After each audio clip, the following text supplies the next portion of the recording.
સીતારામ બધાઈને 4 વાગ્યા છે બપોરના. આમનમ આખું બંધ નથી થતી ને ખુલતી નથી બાની, એમ નમ પડ્યા છે. દિવસે ને દિવસે બાની પરિસ્થિતિ હવે કથળતી જાય છે. હજી જ્યુસ પીવરાવે, લીંબુ શરબત પીવરાવે, પછી ઓલા મોસંબી લઈ આવે તો એના અત્યારે તો મોસંબી હાવ ઓછી આવે છે.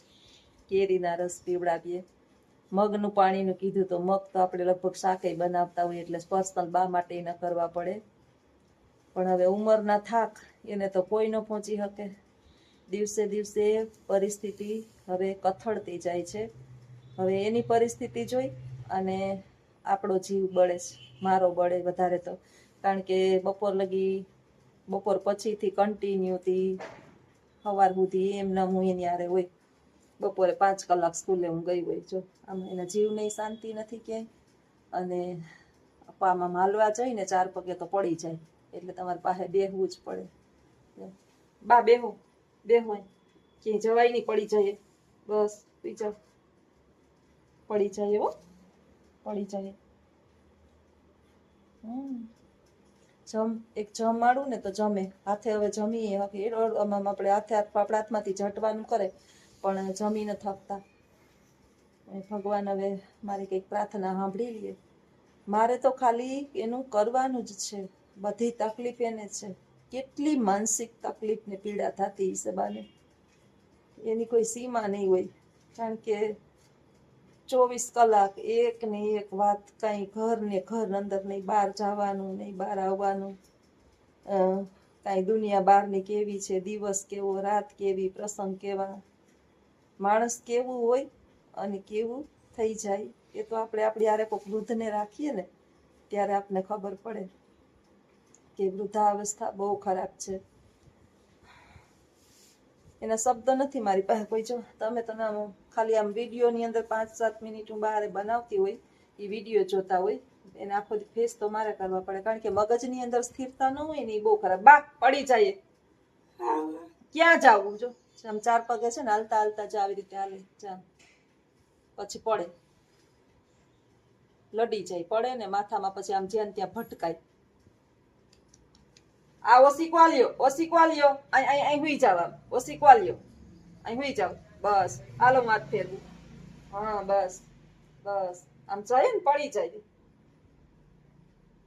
જાય હેઠા. પડીએ ને લાડવો ખાઈએ. હા આમાં લાગે પછી કાંઈ સમજતા નથી. કાંઈ એટલે કાંઈ સમજતા નથી. આપણે ગમે એ કહીએ ને તરત પાછા ઊભા થઈને ભાગવાનું કરે.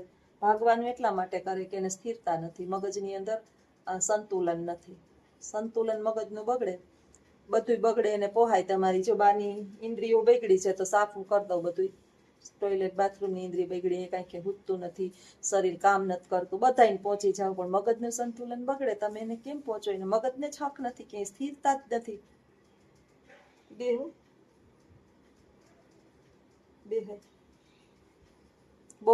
બહુ જીવન છે ને હવે બહુ દુઃખદાયક બેયનું છે. એટલે કાયમી ઓલું કહે ને કે મનીષાબેને ના પાડી, બેન તમે રોવો ને, એ મને વિડીયો ગમતો નથી, રોતી નથી, પણ આ જોવું બહુ જ અઘરું છે.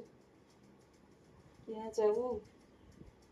ઊભા થાય એટલે પડે એટલે આમાં ભટકાય, આમ કરીને સીધા આમ પડી જાય. હવે 4 પગે દોડીને પેલા 2 પગે દોડીને હાલતા હતા, હવે 4 પગે દોડીને હાલે. ઓસીકું તો ધરારું રાખવું. એટલે બેન કે જાડું ઓસીકું રાખવું. જાડું ઓસીકું ને આ પાતળું હું ધરાર રાખું છું. ઓસીકાનો તો ફગડી ઘા કરી દે. આમ ઓસીકું લઈને આમ ચામ ઘા કરી દે. બધે કઈ રાખતા નથી ને, મોટો પ્રશ્ન એ જ છે. બસ ભગવાન બા હામું જોવે, જલ્દી જોવે, કા એકદમ મગજ હારો કરી દે અને એને વધારે તકલીફ ના આપે. કારણ કે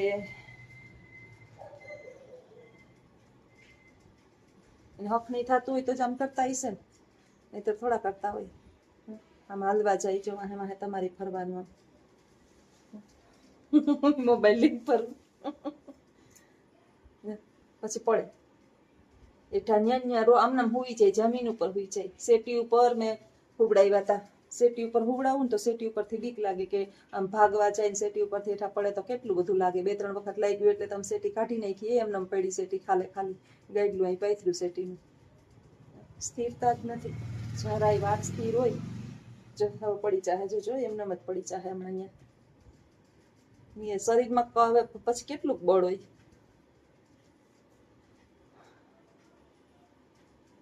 હાલતા હાલતા એમને આમ લડી ચાહે,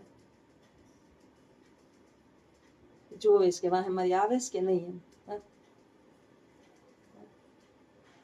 એની ધૂનમાં જાય છે. જો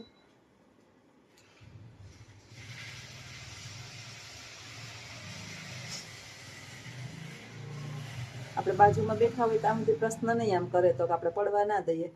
ન હોય આખા પાછા થતા હોય ત્યારે મને લાગે સવારમાં તો હજી એકલો હશે ને તે 4-5 વખત તો લાડુઓ ખાતા હશે. પુરુષો છે ને ધ્યાન તો ગમે એટલું રાખતા જ હોય, ન રાખે એમ નહીં, પણ થોડીક વાર એના ટીવીમાં મોબાઈલમાં થોડીક વાર હોય એટલે પાસે બેઠા બેઠા ઘણી વાર ચા ઉભરાઈ જતો હોય એટલે એ પછી હું કલ્પના કરી શકું એ ભાઈ ક્યાંક ને ક્યાંક લગાડતા હશે. એ જ ચા વાળા ખોટા કોહેડા કરવા શરીરના, અને શરીર થાકેલું છે હવે એમાં સ્ફૂર્તિ જેવી ચીજ જ નથી. એ તો હજી જમવાનું હાલે છે એટલે વાંધો નથી, નહીંતર તો બહુ તકલીફ થાય. સીતારામ બધાને. આજે અખાત્રીજ છે એટલે કે અક્ષય તૃતીયા તરીકે પણ આપણે એને ઓળખીએ છીએ. વૈશાખ સુદ અને ત્રીજ અને અક્ષય તૃતીયા તરીકે આપણે ઉજવીએ છીએ. અને ખાસ તો આ દિવસ જે છે ને એ એટલો પવિત્ર છે કે આ દિવસે કોઈ પણ સારા કર્મ, દાખલા તરીકે સગાઈ, લગ્ન, મુંડન, પિતૃના કોઈ પણ કાર્યો છે, કથા સત્યનારાયણ છે, કોઈ પણ કાર્ય તમે કરી શકો છો. અને આના માટે કોઈ પણ પ્રકારના મુહૂર્ત ચોરાવાની તે દિવસે જરૂર રહેતી નથી, કારણ કે પૌરાણિક સાહિત્ય પ્રમાણે અક્ષય તૃતીયાનો આખો દિવસ જે છે એ શુભ માનવામાં આવે છે. એટલે કોઈ પણ પ્રકારના ચોઘડિયા જોયા વિના જ આ દિવસે તમે કોઈ પણ શુભ કાર્યો કરી શકો છો. અક્ષયનો અર્થ એવો થાય કે ખૂટે નહીં એવું, કાયમીને માટે ટકી રહેતું. તો તમે પુણ્ય કરો એ તમારું પુણ્ય કાયમી ટકે, તમે સત્કર્મો કરો એ સત્કર્મ તમારા કાયમી ટકે, તમે કોઈ પણ સારું કાર્ય કરો, દાન પુના છે તે એ બધાનો સારો પ્રભાવ પડે. એટલા માટે આપણે અક્ષય તૃતીયા જે છે એ દિવસને સારામાં સારો દિવસ તરીકે ગણીએ છીએ. આ દિવસે જૈન ધર્મના પ્રથમ તીર્થકર વૃષભ જે છે એ ઋષિ, એણે સતત 1 વર્ષ સુધી તપસ્યા કરી અને પ્રાર્થના કરી હતી. આપણે જૈન પર્યુષણમાં પણ આનું મહત્વ છે, જૈન ધર્મની અંદર પણ આ દિવસે. અને ખાસ આ દિવસે પવિત્ર નદીઓમાં સ્નાન કરી, બ્રાહ્મણોને દાન દક્ષિણા આપવી, ગાયોને લીલું ઘાસચારો નાખવો અથવા તો સત્કાર્યો કરવા, એનું ખૂબ જ મહાત્મ્ય છે. શક્ય હોય તો આ દિવસે ગંગાજીનું સ્નાન કરી હરિ, વિષ્ણુ અને મહાલક્ષ્મીની એક સાથે પૂજા કરવાથી વિશેષ ફળની પ્રાપ્તિ થાય છે, ધન ધાન્યની પ્રાપ્તિ થાય છે. આ દિવસે કુબેરજીને લક્ષ્મીજીએ અઢળક ધન જે છે ધન ધાન્ય વરદાન સ્વરૂપે આપેલું. આપણે એમ કહીએ ને કે એના ઘરે તો કુબેરનો ભંડાર છે. મહાલક્ષ્મીજી જે છે એ આ દિવસે અક્ષય તૃતીયાના દિવસે કુબેરજીને પ્રસન્ન થયેલા અને એના ભંડાર જે છે એ અવિરત કાયમીને માટે ભરેલા રહે છે. તો આ પવિત્ર દિવસની બધાને શુભકામના. બધા જ છે એ આ દિવસે સોનાની ખરીદી કરે છે. અક્ષય તૃતીયાના દિવસે બધા સોનાની ખરીદી કરે, ફૂલ નહીં તો ફૂલની પાંખડી. પરંતુ અત્યારે કળિયુગ જે છે એ એવો આવી ગયો છે. એક જ મિનિટ. કોક જારીએ ખખડાવે. સ્વાધ્યાય પરિવાર આજે અખાત્રીજ છે તો ખાસ સ્નેહ મિલન છે અને સ્વઅધ્યયન માટે આપણે ગીતાજીનો 10મો અધ્યાય માટે પ્રવચન છે 9 થી 10 રાતના. એટલે મારો સરસ જવાબ કે બા છે ત્યાં સુધી મારે બધું અહીંયા ઘરમાં છે. હા, વાત કરતા હતા આપણે આ દિવસે સોનાની બધા છે એ થોડી જેવી જેની સગવડ ખરીદી કરે. પર અત્યારે તો સોનાની અંદર કળિયુગ એટલો બધો બેઠો છે કે સોનું એકદમ મોંઘું છે. સામાન્ય પરિવાર 5 કિલો બાજરો લઈને ખાતા હોય એના માટે 500 રૂપિયાની કાંઈ વસ્તુ આવે નહીં. પહેલાં તો આ સોના છે ને બહુ સસ્તું હતું. હવે મોંઘું થઈ ગયું છે ને એનું કારણ છે કે જેની પાસે અઢળક ધન દોલત છે એણે સંગ્રહ કરી લીધો છે સોનાનો. સોનું તો જેટલું છે ને એટલું જ આ પૃથ્વી ઉપર છે, અને ઘણી જગ્યાએથી નીકળે પણ છે સોનું, ઉત્પન્ન પણ થાય છે. પણ સોનાનો એટલો બધો સંગ્રહ થઈ ગયો છે, એટલો બધો સંગ્રહ થઈ ગયો છે કે અમીર લોકો જે સોનું ખરીદતા જ જાય, સંગ્રહ કરતા જ જાય છે. એટલે ગરીબ લોકોના પાછળમાં આપણા ભાગમાં કાંઈ આવતું નથી. પ્રશ્ન મોટો એ છે. અને સોનાની ખરીદી કરવી અશક્ય બને, પણ કાંઈ વાંધો નહીં. આપણા ઘરની અંદર સોનું પડ્યું હોય ને એની પૂજા કરી લેવાય. સોનાની ખરીદી કરી લીધી છે એમ જ સમજાય, કારણ કે દરેકના દિવસો સરખા હોતા નથી. સારું છે કે ઈશ્વરે અનાજની અંદર જંતુઓ, ધાનની અંદર જે છે જીવડા ઉત્પન્ન કર્યા છે, ધનની અંદર ધાન્ય છે, એની અંદર જીવાત ઉત્પન્ન કરી દીધી છે ને, સારું છે. નહીંતર અમીર લોકો વધારે અમીર છે ને એના કદાચ આપણા ભાગમાં એ પણ આવત નહીં. આજે અનાજ આપણે જે ખાઈ શકીએ છીએ ને કદાચ એ પણ ન ખાઈ શકત, કારણ કે શ્રીમંત લોકો બહુ જ એની પાસે જરૂરથી વધારે છે એનોય સંગ્રહ કરી લેત કે 70 પેઢી સુધી કોઈને ઉપાધિ જ નહીં એમ. તો જેમ સોનું આપણા ભાગમાં નથી આવતું, ઓછું આવે છે, અને આપણે તો હજી સારું છે કે થોડું ઘણું આપણે લઈ શકીએ છીએ. પરંતુ બિચારા જે સાવ ગરીબ લોકો છે, દીકરાના દીકરીને પરણાવવા હોય તો એના માટે તો બહુ અત્યારે કપરું બની ગયું છે. અને અત્યારે દોર જેમ છે ને દેખાદેખીનો છે કે આને આટલું કરાવ્યું તો હું આટલું આપું, આના દીકરાને વહુને આટલું ચડાવ્યું તો હું આટલું ચડાવું. અને સાચું કહું ને તો આ કોઈ હું કાસ્ટ વાઇઝ જાતી નથી, પણ મને અમારી નાતની ખબર છે કે અમારે તો બહુ ચડાવવાનું. તમારી પાસે હોય કે ન હોય, તમારે સોનું તો ચડાવવાનું છે, પછી જ તમારે વહુ આવે. ખરેખર મારી દ્રષ્ટિ પ્રમાણે આ બધું જે છે ને એનો એક નિયમ હોવો જોઈએ કે કરોડપતિ હોય ને તોય એને આટલું જ દેવાનું, અને દેવું હોય તો, અને જેને સગવડ ના હોય એને આટલું. પણ એક માત્રા હોવી જોઈએ. અતિરેક છે ને બધાના જીવનની અંદર ખરેખર દુઃખ આપે છે. અને દેખાદેખી એટલી બધી વધી ગઈ છે કે લગ્નની અંદર ખોટા ખર્ચા, ક્યાં પાછા લગ્ન થવાના છે, ક્યાં ફરીથી પાછું આમ થવાનું છે. આખી જિંદગી માતા પિતાએ કમાયેલું બધું જે છે ને આમાં ખર્ચો કરી નાખે છે. અને પછી વૃદ્ધાવસ્થાની અંદર વૃદ્ધાશ્રમ ગોતવા પડે આપણે. એટલે થોડુંક માત્રામાં રહીએ તો જીવન સારું. સમજદાર કો ઈશારા કાફી. ઘણા બધા મારા વાતનો મિનિંગ સમજી ગયા હશે કે પછી નોંધારું જીવન જીવવું. અત્યારે ભાઈ અત્યારની પેઢીનો કાંઈ ભરોસો નહીં. હું તો આ લવાલ, ખેડા જિલ્લાનું લવાલ ગામ છે, ત્યાં મહિપતસિંહ ચૌહાણ કરીને જે વિડીયો કાયમ મૂકે છે ને આપણી અંદર આવી જ જાતો એકાદો વિડીયો.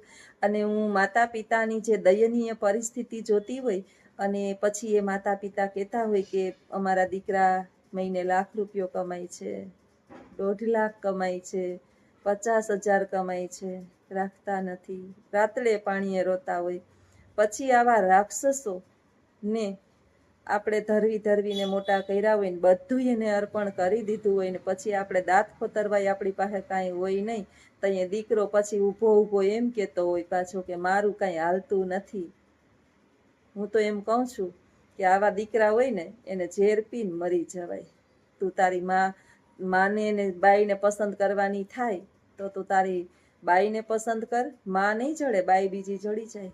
હું એમ નથી કહેતી કે ઘર તોડી નાખો, પણ જેટલું પત્નીને મહત્વ આપીએ ને એટલું જ સામે આપણે કહી શકવા જોઈએ, અને તો જ પરણાય, અન્યથા પરણાય નહીં.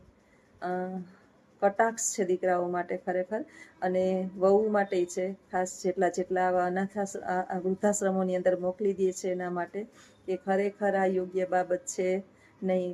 એવા રોતા હોય માતા પિતા. હવે તમારે વિચાર કરવાનો કે એ ત્યાં વૃદ્ધાશ્રમની અંદર લાચારી ભરેલો, બહુ સરસ રાખે છે, હેરવે છે ફેરવે છે, કદાચ આપણે એવા ન રાખી શકીએ. ભગવાન એને 100 વર્ષનો કરે એ ભાઈને, અને એને ખૂબ ખૂબ ખૂબ પ્રગતિ કરાવે.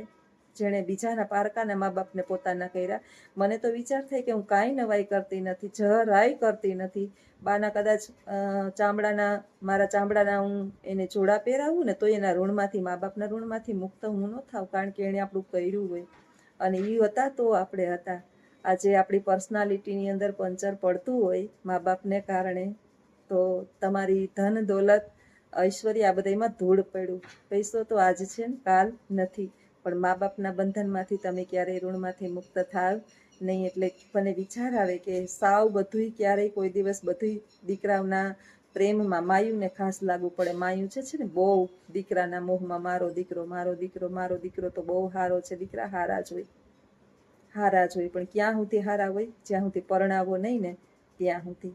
પછી તમારે જોવાનું મારો દીકરો બદલશે નહીં, મારો દીકરો આમ નહીં કરે, મારો દીકરો આમ નહીં કરે. પણ હું તો એમ કહું છું કે ભરોસાની ભેંસને હંમેશા પાડા આવે.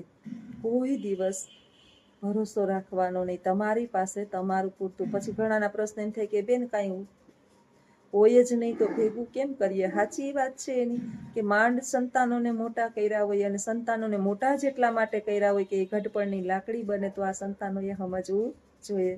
બસ ભગવાન કરે કે કોઈના મા બાપ વૃદ્ધાશ્રમમાં જાય નહીં, અને આ અક્ષય તૃતીયાના દિવસે ભગવાન બધાને સતબુદ્ધિ આપે. અને આવા જ મારા વિડીયો તમને ગમતા હોય તો વિડીયોને લાઈક કરજો, શેર કરજો અને સબસ્ક્રાઈબ કરજો. ઘણાને નહીં પણ ગમતું હોય અને ઘણાને ફૂલ ગમતું હોય છે, તો બધાના મન હું સાચવી શકું નહીં. આવજો. સીતારામ.